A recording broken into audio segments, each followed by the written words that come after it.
Hollow's End. Even the name sounded like a whisper. A shiver ran down my spine as I gazed upon the dilapidated structure. The old library stood at the edge of town, shrouded in perpetual twilight. The once bright facade was now weathered and cracked, stained with the memories of countless storms. The gnarled branches of ancient oaks clawed at the rooftops, casting eerie shadows that danced across the overgrown lawns. The library had been abandoned for as long as anyone could remember. Local legend whispered of a fire that consumed not only the building, but also the souls within. It was a place where shadows lingered and secrets murmured on the wind. A place where time itself seemed to hold its breath. I, however, was never one to be deterred by mere ghost stories. The allure of the unknown, the siren song of mystery. These were the forces that guided my steps. The old library, shrouded in shadow and steeped in silence, called to me. It beckoned me closer, whispering promises of forgotten lore and hidden truths. My name is Ellie. I am 16 years old and my soul thirsts for adventure. The mundane routines of everyday life held no appeal for me. I craved something more, something extraordinary, something magical.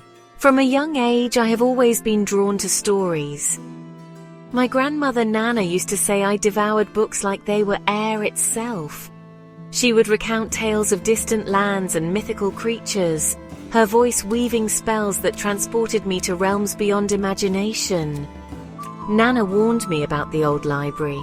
She told me it was a place of sorrow, haunted by the echoes of forgotten dreams.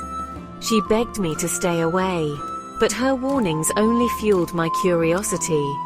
I longed to uncover the mysteries that lay hidden within its crumbling walls. One stormy October evening, as the wind howled like a banshee and rain lashed against the windows, I made a decision. I would ignore Nana's warnings and venture into the heart of the unknown. I would finally see for myself what secrets the old library held. The air grew heavy with the scent of rain and decaying leaves as I approached the library. A shiver danced down my spine, but whether from the cold or from something more sinister, I couldn't say. The wind seemed to whisper my name, urging me forward. I reached out a trembling hand and pushed open the creaking oak doors. A musty smell like that of old books and forgotten dreams wafted out to greet me. The air inside was stagnant and heavy, thick with the weight of ages. Dust motes danced in the faint moonlight that filtered through the grimy windows, illuminating rows upon rows of towering bookshelves. The silence was absolute, broken only by the steady drip, drip, drip of water leaking from the dilapidated roof. It was the silence of a graveyard, a silence that whispered of forgotten stories and long-lost dreams. The hair on the back of my neck prickled with a sudden awareness that I was not alone. I took a hesitant step inside, my footsteps echoing in the stillness. The floorboards groaned beneath my weight as if protesting my intrusion. A sense of unease settled over me, a feeling that I was treading on sacred ground. I wandered through the labyrinthine aisles, my fingers trailing along the spines of countless forgotten volumes. The titles were like whispers from another time, each one hinting at stories untold and adventures yet to be lived.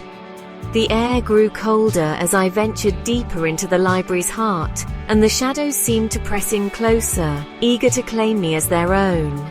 In the dimly lit recesses of the library, I stumbled upon a secluded alcove. A single, leather-bound book lay open on a dusty table, its pages yellowed with age. The title, embossed in faded gold lettering, sent a shiver down my spine. The Forgotten Ones. As I reached out to touch the book, the library seemed to stir around me.